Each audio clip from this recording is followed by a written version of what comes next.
There was not a single piece of air. Here's another conspiracy. Pooped my pants. You guys, it's exhausting. Aren't you exhausted?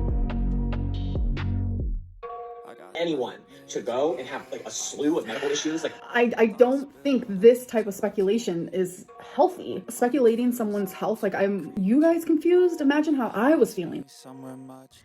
Anyway, anxiety filling up every space, no I'm just terribly bored with all the speculation. It can build and build until you finally see over. Damn, no closure, moving closer. No exposure. Hey guys, welcome back to another episode of Aren't You Exhausted, the podcast.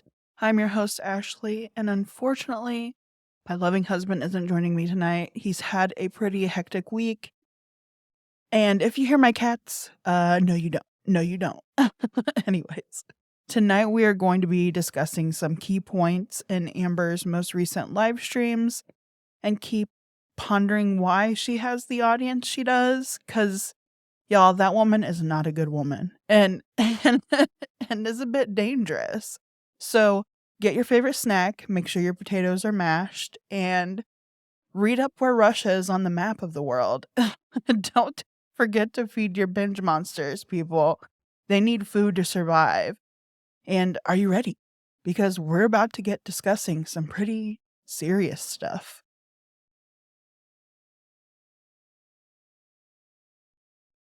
Well, now that we got the necessities out of the way, so you guys, you guys, and gals, we aren't sexist around here. Well, I guess the governor of my state is, but at any rate, that's a whole other chit chat for another time. No politics on this podcast. So Amber, instead of uploading her regularly scheduled content as of late, she's been playing damage control this week with live streams. These are in response to her ex Destiny's live stream and video uploads discussing her relationship with Amber. Now, Amber has done a live stream every 2 days this week, roughly, raking in those super chats and views, weight loss surgery appointments, takeout, Amazon and Target hauls, groceries. It's expensive, y'all. It's expensive. And I know there's speculation going around in the reaction community, especially, stating that Destiny and Amber are in cahoots for views and traffic to their respective channels, drudging up this drama of she said mess. Amber seems to think that she's at war with the community surrounding her channel, and with good reason. She's out here playing a dangerous game of Narcissist who cried wolf. I'm not a monetized channel, but despite that, I am monetized on Spotify and other podcasting apps. So I'm going to refrain from using triggering words or phrases. Amber has accused a past ex from before she started YouTube of essay and grape, saying she was forced into X and was subjected to DV on more than one occasion from what she described. Now, this person on numerous occasions of Amber's retelling of the story has been misgendered, and I'm sorry, we're going to be those people, and they will be addressed as he, him throughout our iteration of events. Amber said he, on more than one occasion, had SA and graped and inflicted DV against her. This coming from someone Amber reached back out to when dating Destiny to ask pretty intimate questions of a sexual nature. My question is, why would she reach out to someone who was supposedly so terrible to her? Why would she ask him these intimate questions pertaining to her new relationship? And why so late into Amber having been with one whole other person before being with Destiny? Did her and Crystal not have an intimate relationship? Was that the downfall of the relationship? And what essentially led Amber to stray toward Destiny?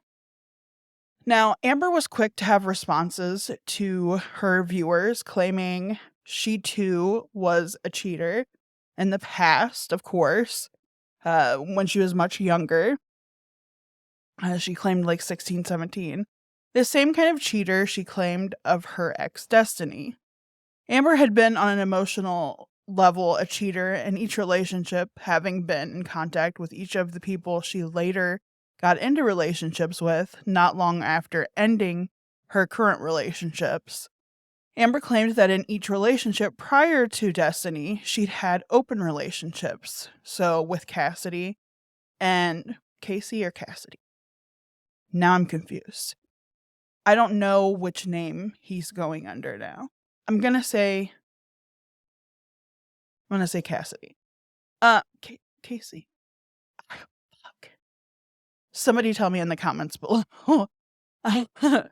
But they claimed that, you know, they were in open relationships. And I just saw this as like a segue, essentially, into poly. Now, this is important because Amberlynn had brought up when her and Jade were first talking about the possibility of being poly and being bisexual. That she was confused with her sexuality at the moment and was willing to try some things. I know in the past Amber said that she had been with men, but they weren't for her anymore, and she claimed to be strictly lesbian, but now it's kind of went back and forth again. I believe that she's possibly bisexual. She's open to either or. But like I said, Jade was in poly relationships prior to meeting Amber, and that's kind of what opened that door for Amber again. Now, Amber has been questioned on whether she's poly now and claims that she's strictly monogamous, but I don't think there's any money in the world enough to keep Jade from dipping toes in the other ponds out there from time to time, instead of always being stuck on Amber's lily pad. I don't know why I did a frog reference. It just seemed right at the time. Please forgive me. Allergy season is upon me, and I am having some thoughts, I guess, about frogs. But anyhow, my speculation is that Amber and Jade have a poly relationship, and both of them probably talk to a varied amount of people. But I have a hunch because Jade is the only licensed driver of the two, Jade is the only one getting to sample new goods. All the while Amber just stews on it, sitting at home, texting her ladies and fellas and FaceTiming perhaps, because that's the extent of what she can do. Who knows though? Maybe they just have a lot of people in and out of that place, and that's what she claims are her friends that she has over and always refers to. But then we have the whole issue of Amber being dangerous, and could Jade's pause on the poly life be because Amber loves to play martyr? And that could be trouble for Jade if anything were to make Amby cranky like that. She sat there on a live stream and played martyr and claimed harassment was the same as SA, quoting some random interpretation of another reaction channel's quote saying, "Harassment is anything that makes you afraid." And I'm just like, no, bitch, you need a damn dictionary. What you described your father's friend supposedly saying to you, which she never out and said any actual phrases. She just said that they were sexual in nature. And what you claimed it was could have more serious implications. And I swear, I hope these people she makes all these accusations about find her channel and listen to this shit, because I'd really love some perspective.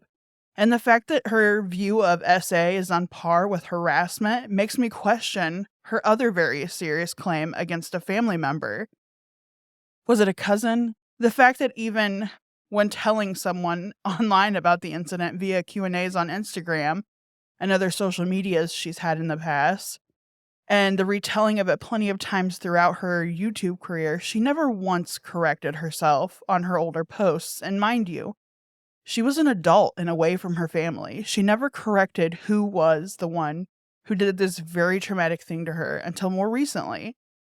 Now claiming that these two incidents are very different, and the only reason she claimed it was her father's friends when she had brought up the incident before was they were still living with her family. I mean, wasn't there a few years where she was not even in contact with any of her family because of the deep addictions they had. She couldn't have come clean about it then. She hasn't even lived with her family since she was 18, right? Like, what the actual fuck? Also, didn't she tell her therapist that the most traumatic thing that happened to her was involving her brother? And that the route, that was the route of her PTSD? It was the route taken for her PTSD diagnosis. But she had to write the whole paper on it and read it repeatedly.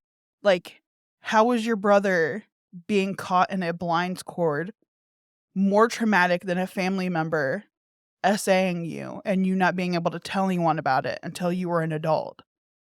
I'm not even saying her allegations in this serious matter are 100% not true, because I'm not about to be about that life.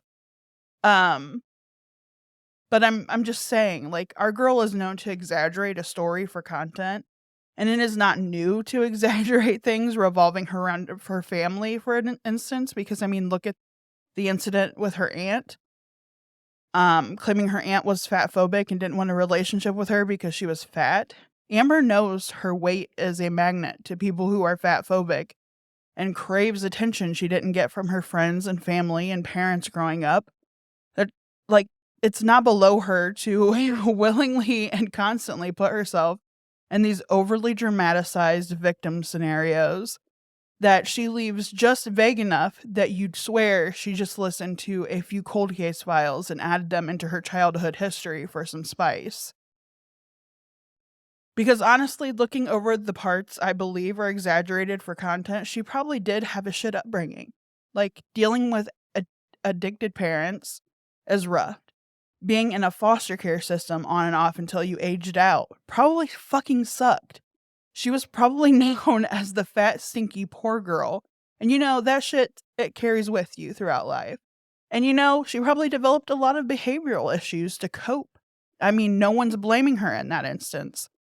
I personally saw it a lot in daycares that worked with the foster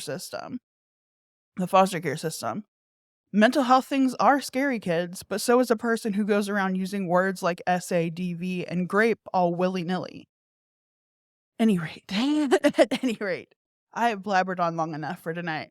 I look forward to the upcoming content surrounding Amber's recollection of events discussed in her live streams.